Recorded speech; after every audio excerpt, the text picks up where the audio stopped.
Good evening, everyone. We're learning Petikha lechokhmat Kabbalah. Today is Lag BaOmer. We need to begin number 30. Refinement of the Masach to bring out a Partsuf. In this chapter, we need to learn how the 5 Partsufim are coming out one from the other. Like you asked in the last lesson. If the created being, which is the Malchut, is able to make a Masach on the 4th aspect of Oviyut, of coarseness, why to go on now to make a Masach on the lower aspect of coarseness, which is Bechinat Gimel, the 3rd aspect of Oviyut? So this is what the Baal Salam explains now. Number 30. In order to understand the progression of the spiritual realms, in the 5 levels, one underneath the other, like we see in drawing number 11, we see that one below the other, that are clarified in the 5 Partsufim of every one of the spiritual worlds, Atzilut, Bria, Yitziran, Asiya, until the Malchut of Asiya. This means that in every one of the spiritual realms we have the same structure. 5 Partsufim, one under the other. So we need to understand now the concept of the refinement of the Masach of the Guf, of the body, that happens in every one of the Partsufim of Adam Kadmon,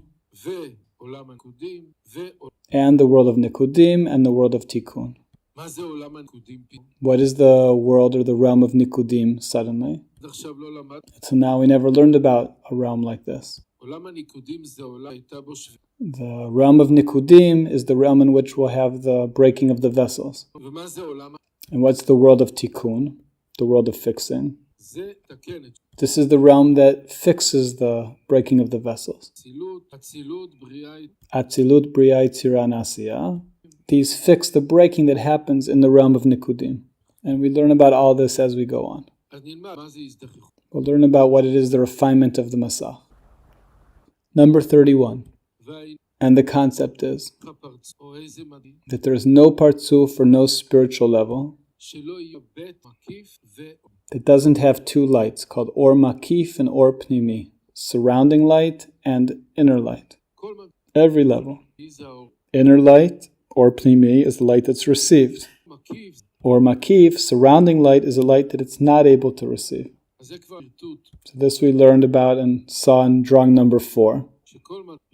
That every single level has Or Pnimi and Or Makif, surrounding light and inner light. Inner light is what the Malchut is able to receive in order to give. Surrounding light is what the Malchut is not able to receive in order to give. So the surrounding light remains outside. This means we need to know that when we're experiencing God, this is relatively called inner light, or Pnimi. But there's a lot of divine light, also in quantity and also in quality, that we're not experiencing. And this is the Or Makif, the surrounding light. Because the surrounding light of the first Partsuf of Adam Kadmon, which is the Partsuf of Galgalta, is the secret of the light of Ein Sof Baruch Hu that is filling all of reality.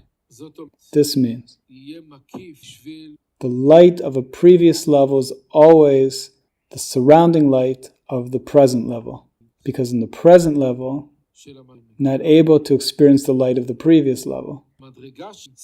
So the level that was before the level of Adam Kadmon, which is the realm of Keter, the first level. What's before this? Ein Sof Baruch Hu. Meaning the divine thought to give goodness to creation, which includes 100% of the light and 100% of the vessel, meaning 100% of the desire to receive. And the light is clothed in the vessel. So this state called Ein Sof is the surrounding light of Adam Kadmon. What does this mean? Surrounding light generally is something ungraspable. Give an example. For example, I see in my lessons that if I tell the students all sorts of stories about those that are in divine service from a generation ago, the norms that were by my Rebbe, this seems like something very, very far and exaggerated. But we're actually just talking about one generation before us. My Rebbe passed on 29 years ago. That's it. When I talk about the norms that were at that time, people say it's not for us. Meaning the norms then was to get up at 2:30 at night. That was normal. Today people get up at 4 in the morning and consider themselves super strong. But at that time, 4 in the morning was already considered late. You woke up late. It means that when I would come to the lessons of my Rebbe, the lesson began around 1:30. That's when the lesson began. When would they wake up? They got up at least at 1, went to the mikveh, so at least at 1 they got up. That was normal. Not that everybody did it, but that was normal. Now this is like Or Makif, the surrounding light. Meaning it's a light. It's a light. Why is it a light? Because we can imagine to ourselves people that God was so important to them that they would wake up at 1:30 in the morning. It's a light. People that day and night thought about one another. They were involved in giving day and night. These are also people that were working, by the way. These aren't people just sitting with a cup of tea. It means that from 1:30 to at night, they're learning until 6 in the morning. Then there was praying and then go to work. People with families, people working. And all day they were thinking about their friends, about the learning and so on. So this is called surrounding light, or makif. This means that from one side it's light, on the other hand it's surrounding our level from outside. It means it's not our inner norm for us. It's surrounding us from the outside. We hear these stories that were only 30 years ago. It wasn't 300 years ago. So it gives us a surrounding light. So this is what I'm saying, that the light of the previous level, the inner light of the previous level, becomes the surrounding light of the lower level. Because the lower level is already not able to deal with levels that the preceding level was able to deal with. Doesn't have the power to do that work. So this light shines to it from afar. Means that it draws forth and maybe gives a person motivation to work, motivation to deal with their situation. But it's not the inner light the level's working on. It's not the norm of the next level. And that's how it is from level to level. Therefore, he says that Ein Sof Baruch Hu is the surrounding light of the Partzuf of Galgalta. And Partzuf Galgalta is the surrounding light of Partzuf Av. And so on like this. Is this understood? If not, then ask right away. Don't let me go forward, but ask right away. Remember things that were the norm. Like, for example, somebody wanted to travel somewhere. So he'd say, I need to travel from here to there. Immediately within 1 second, there were 6 or 7 car keys on the table. He'd have to choose which key to take. Immediately, 7 types of keys.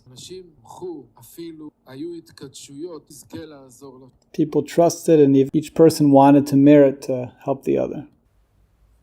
So I'm reading 31 again.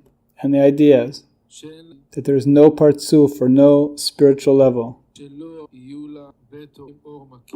that doesn't have the 2 lights that are called Or Makif and Or Pnimi, surrounding light and inner light. Inner light is my light, what I'm able to deal with. Surrounding light is a big light that I'm not able to deal with. So it's outside of my vessels and shines to me from afar. What's its role? Its role is to try to improve my ability. Therefore, it's so important, the chain of Judaism, that Moshe received the Torah from Sinai and gave it on to Yeshua. Yeshua gave it on to the elders to the prophets to the people of the Great Assembly, and so on. It passes on from generation to generation. What's important here? That the generations are going down. But when there's a connection between the generations, each generation knows what was the norm of the generation that preceded it. This is its surrounding light. And this connects it, connects the whole chain of generations. Each generation knows what the light of the previous generation was and surrounds it, gives it the ability to do the work that it needs to do. And this cycles down from generation to generation. Therefore, this chain is so important, that everybody needs to receive from somebody who themselves received from somebody very great. What does it mean to receive? Receive doesn't mean knowledge, information. Information we can also receive from a computer, or from a book. But we're talking about something much more than knowledge. Being in the presence of a great person. Living with a person like this. It's not just receiving information that they have. A person sees the whole way that they're involved in spiritual work. Experiencing day and night. The work, the effort. The norm of life. What's important, what's not important. What's not considered at all is considered. This is called the chain of the generations. Not just information. Not information that's passing from generation to generation. The information a lot of times is dry. Doesn't shine enough. But when a person comes and explaining about the way of life and the ideals on being able to make personal sacrifice, then that's good. That's the chain. We'll explain them in Adam Kadmon. Because the surrounding light of the first partsuf of Adam Kadmon is the secret of the light of Ein Sof Baruch Hu that fills all of reality. That after the first Tzimtzum and the Masach that's set in the Malchut, meaning the power to not make use of the fourth aspect, to not make use of the desire to receive in order to receive, not to make use of selfish love. Then there's made a zivug daka'ah with the light of Ein Sof on this Masach that is found where? In the Malchut of the Partzuf of Galgalta, and by the returning light that ascends from the Masach, it returns and draws forth divine light from the world of the Tzimtzum to 10 sfirot of the head and 10 sfirot of the body. Like we learned in 25, and drawing number 4, drawing number 3, head and body, planning and putting into action. But this drawing forth in the Partzuf of Adam Kadmon from Ein Sof Baruch Hu does not fill all of reality like it did before the Tzimtzum. This means that before the Tzimtzum, the divine light had no end. It was not limited. It was filling absolutely all of the creation, all the created being. But now, it's something different. Why?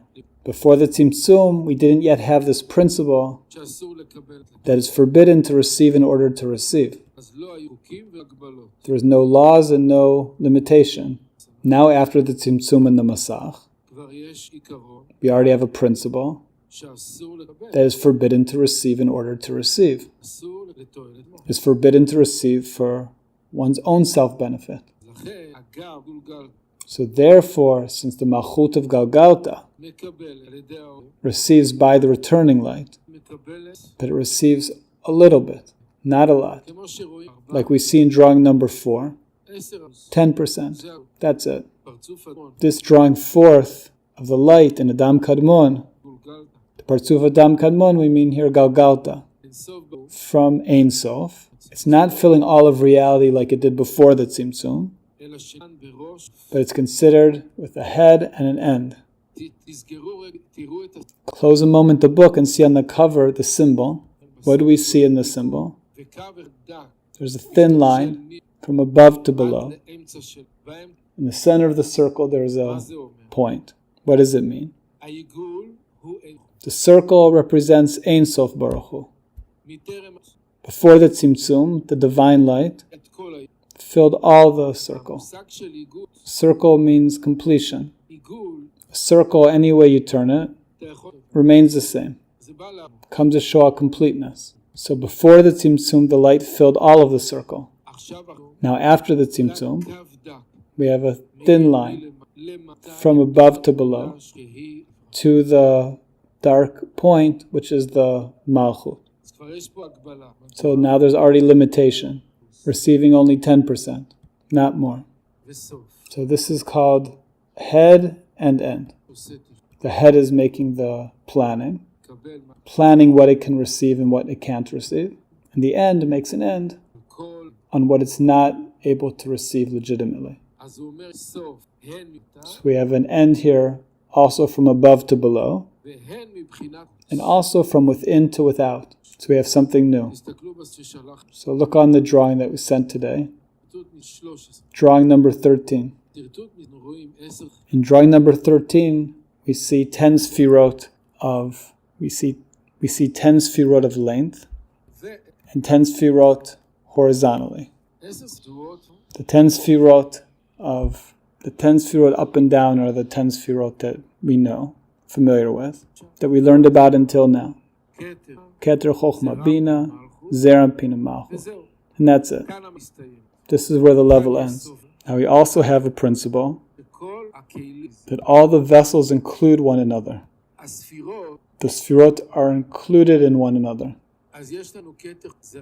So we have Keter, Chochma, Bina, Zeram, Pina, and Malchut within Keter. And within Chochma also. So it comes out that we have actually 25 sfirot. Because in each of the sfirot that we learned about, we have 5 sfirot within them. Its own aspect, which includes within it all the others. This is called the 10 sfirot of Rochav, horizontal. 10 sfirot of width. Why is it called by this name? To say that they're all on the same level.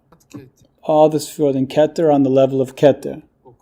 Or all the sfirot are the level of Chochma. And that's why it's called the Rochav, to the width, horizontal. So like we learned for the sfirot of the length, it's like we learned in number 5, that Chochma is under Keter and Bina is under Chochma, and so on.